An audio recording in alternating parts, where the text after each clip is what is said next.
If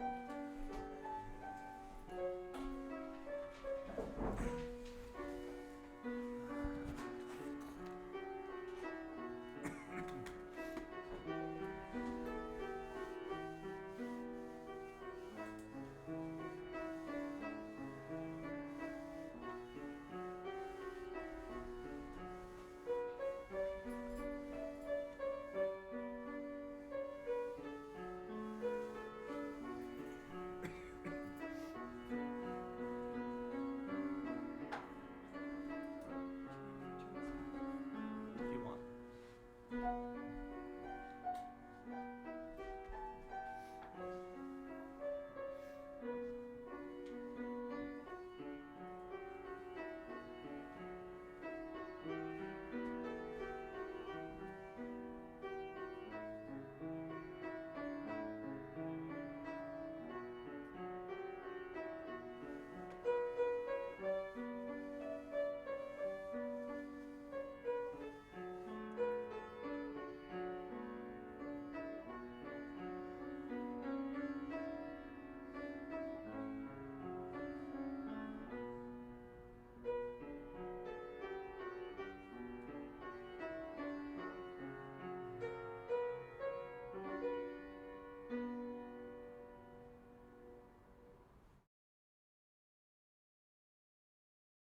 Good morning to you all. This is our second week in our series on the book of Jeremiah. And just as a kind of a refresher, last week we had the overarching theme here that Jeremiah is appealing to a natural need. This is not appealing to a love for the Lord. It's not appealing to a love for the neighbor. It's appealing to a, hey, if you don't do this, it's not going to work out well for you. And actually, if you do this, it will work out well for you. It's just, please obey because you're going to benefit. That's the appeal Jeremiah is going to get into here. He resists the Lord's call, and the Lord touches his lips, and he sees an almond branch, which is this symbol of natural good. It's a symbol of, okay, yeah, I will do things because it works out well for me, and it's the right, obedient thing to do. He sees the boiling pot from the north, which is this disaster that's looming from Babylon, being taken over by selfishness, is that picture there. So with that, Jeremiah has the words of the Lord on his mouth to now go and speak to the children of Israel. And that's basically your first chapter. And this week, we're going to cover chapters 2 to 36 in one shot because it's very thematic as to how far these chapters go. It starts off with the Lord basically just ranting and saying, he's a frustrated parent. He's like, what have I done that you guys aren't following me? The line I'll read to you. It's not in your order of service, but I wanted to read it straight up. It's, what fault did your fathers find in me that they strayed so far from me? And that's the essential complaint here by the Lord. What fault did they find they went so far away? He's like, they worshipped gods, which aren't gods.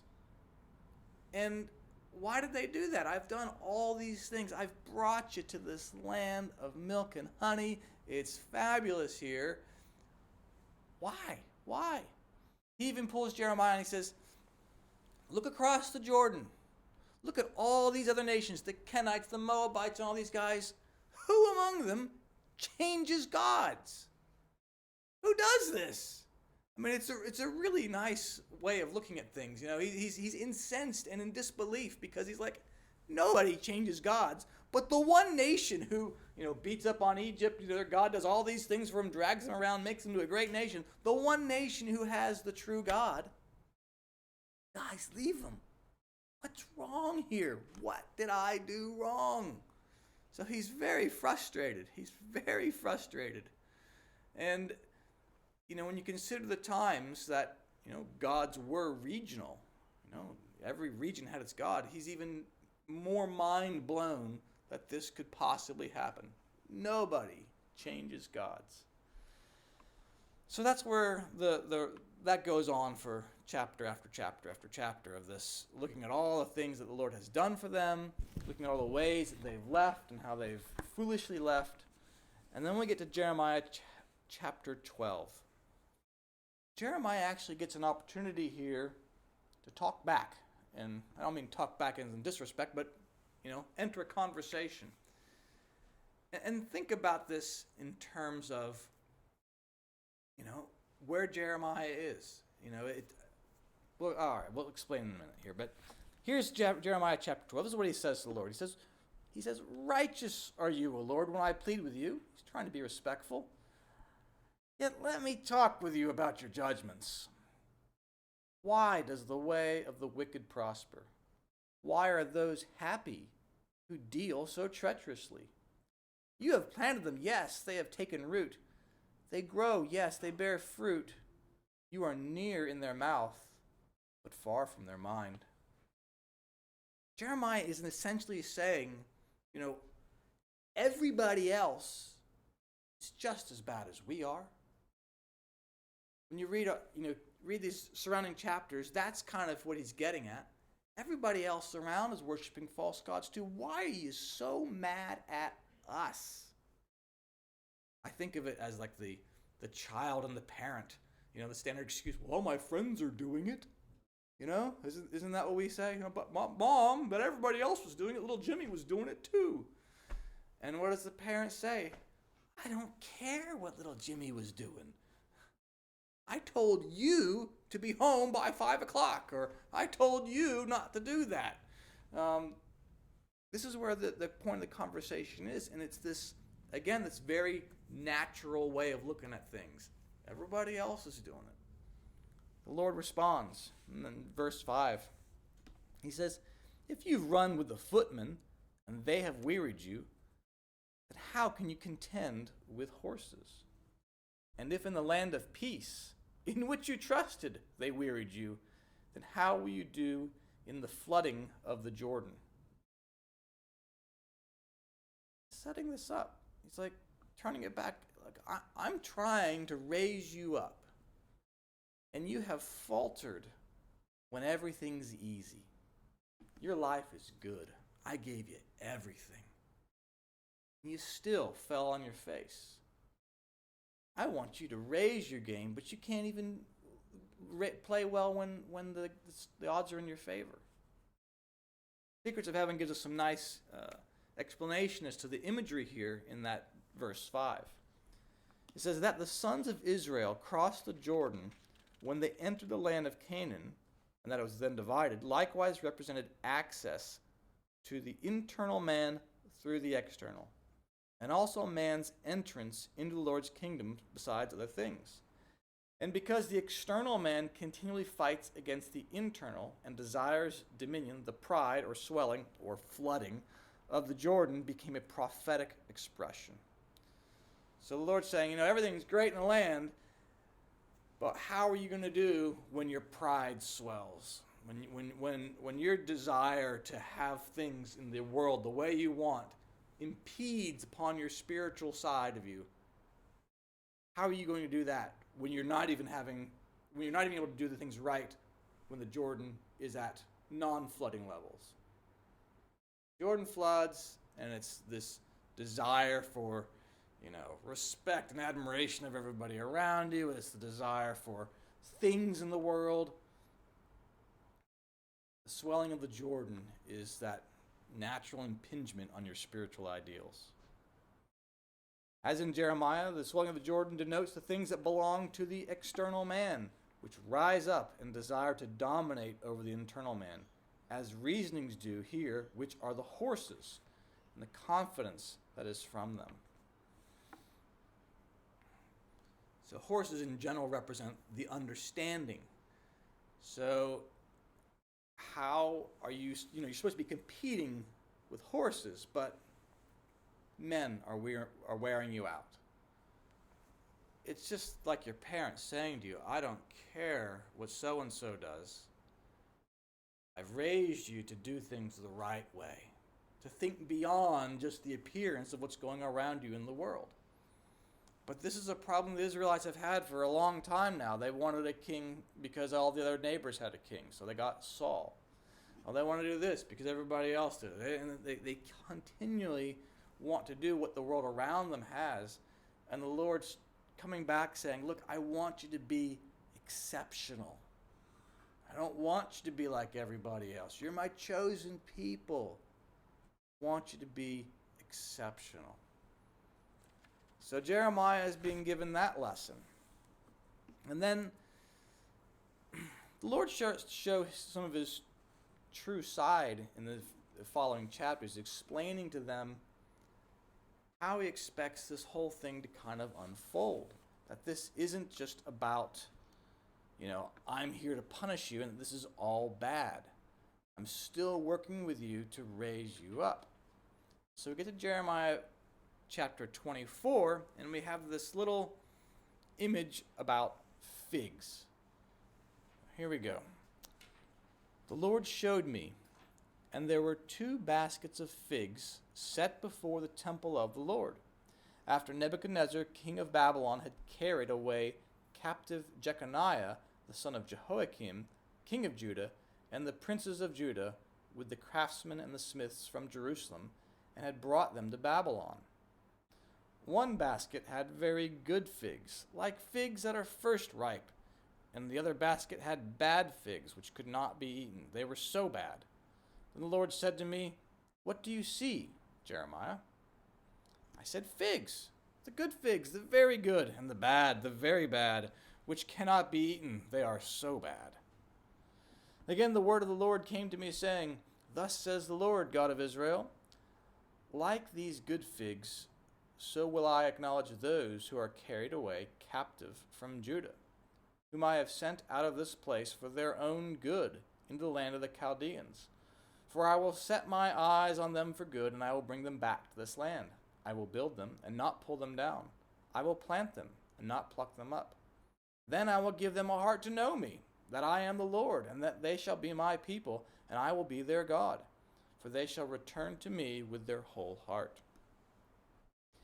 And as the bad figs which cannot be eaten, they are so bad, surely thus says the Lord, so I will give up Zedekiah, the king of Judah, his princes, the residue of Jerusalem who remain in this land, and those who dwell in the land of Egypt. I will deliver them to trouble in all the kingdoms of the earth, for their harm to be a reproach and a byword, a taunt and a curse in all the places where I shall drive them. And I will send the sword, the famine, the pestilence among them, till they are consumed from the land that I gave them and their fathers. So figs here, that's your main image in this reading, figs. Well, figs have a representation of, no surprise, natural good. Because that's the theme of this book. Everything's on the natural plane here. So figs being natural good, Jeremiah sees the 2 baskets. Well, one is good figs, one is bad figs. So he's saying what we're doing, we're separating the good figs from the bad figs. The good ones, we're going to take care of those. I'm going to raise them up, not going to tear them down. The bad figs, which are so bad they can't be eaten, they're so bad. Those ones, off they go. And they're going to be, gotten rid of. This is King Zedekiah, who's the bad figs, and Zedekiah, no surprise here, he's one of the ones who sets up all the offerings to Baal and the Ashtoreth poles and all the false gods, gets rid of all the good stuff. So it's all those people and those who dwell in the land of Egypt. Okay, so that's the world of people who all they care about is facts and not any sort of spiritual pursuit. So who are the bad figs? People who are just not following what the Lord's asking them to do and who are following these false gods. And so, the famine, all these bad things are going to happen to them. We know it's an appearance that the Lord sends it to them. They bring these things upon themselves. But what I like about this particular section here is that, the Lord's not letting Jeremiah's question drop about, well, why aren't everybody else being punished? We're not any worse than anybody else. He's like, well, no, look, the good people that are still here, they're going to be taken care of. It's not like this blanket wrath that the Lord's going to rain down and destroy everything. He's like, no. This process is going to be something that we're going to be sorting the good out, and the good will be taken care of. And I think it's important to have that perspective because, the new church, we talk about how important it is to have a right understanding of God. He's showing his colors here that, oh, look, you think it's all bad, but no, this is actually going to be okay. And it's going to build more upon that in the next reading here, because things may look bad, they might feel bad, but the Lord's going to say here in chapter 29, I've only got good things ahead for you. Here we go, chapter 29. Thus says the Lord of hosts, the God of Israel, to all who were carried away captive, to whom I have caused to be carried away from Jerusalem to Babylon, build houses and dwell in them. Plant gardens and eat their fruit. Take wives and beget sons and daughters, and take wives for your sons and give your daughters to husbands, so that they may bear sons and daughters, that you may be increased there and not diminished. And seek the peace of the city where I have caused you to be carried away captive, and pray to the Lord for it, for in its peace you will have peace. Just think about that for a second. They're captives. And the Lord's saying, pray for them? This is going to be mind-blowing to the people of Israel there. Go, what? We're going to pray for these guys? Imagine being put in some sort of a prison downtown and being told to pray for the prison. I don't want to be here. But he's like, no, make the best of it. For thus says the Lord of hosts, the God of Israel, do not let your prophets and your diviners who are in your midst deceive you, nor listen to your dreams which you cause to be dreamed. For they prophesy falsely to you in my name. I have not sent them, says the Lord. For thus says the Lord, after 70 years are completed at Babylon, I will visit you and perform my good towards you, and cause you to return to this place. For I know the thoughts that I think towards you, says the Lord, thoughts of peace and not of evil, to give you a future and hope. Then you will call upon me and go and pray to me, and I will listen to you, and you will seek me and find me, when you search for me with all your heart. I will be found by you, says the Lord, and I will bring you back from your captivity. I will gather you from all the nations and from all the places where I have driven you, says the Lord. I will bring you to the place from which I cause you to be carried away captive. It's kind of a completion of this picture here. The Lord's ranting, saying, you guys, can't believe it. Jeremiah's going back saying, but come on, we're no worse. And the Lord's saying, look, I know you don't like this. But make the best of it. This isn't a bad deal. When you go into the way the writings teach about representations and correspondences, everything has its base meaning and its opposite, right? Water represents truth, except when it represents falsity. Think of like Noah and the ark. What kills everybody? The flood. Well, so they're killed by a flood of falsity. So in this picture, you have Babylon and Nebuchadnezzar is about selfishness, is the base representation. And it can be the opposite, a base level of self-love that's actually in order. So they're like, okay, if that's your kind of your inclination, go to Babylon, the good ones of you, work on this, have sons and daughters, and do your thing, and this is going to be okay. You're still going to be part of a heavenly society. This isn't all bad. And in 70 years' time, when it's kind of like a 40-year in the desert. After 70 years, when it comes complete, then we'll bring you back and we'll set it up, and you're going to be okay. But look at the warning there. Don't let your prophets and your diviners who are in your midst deceive you. Don't listen to the dreams which you cause to be dreamed. Some real warnings there. He's like, look, just listen to me. Just listen to me. No sulking, no whining, no complaining. Live in today. Don't worry about what's happening to your neighbors. That's not your responsibility.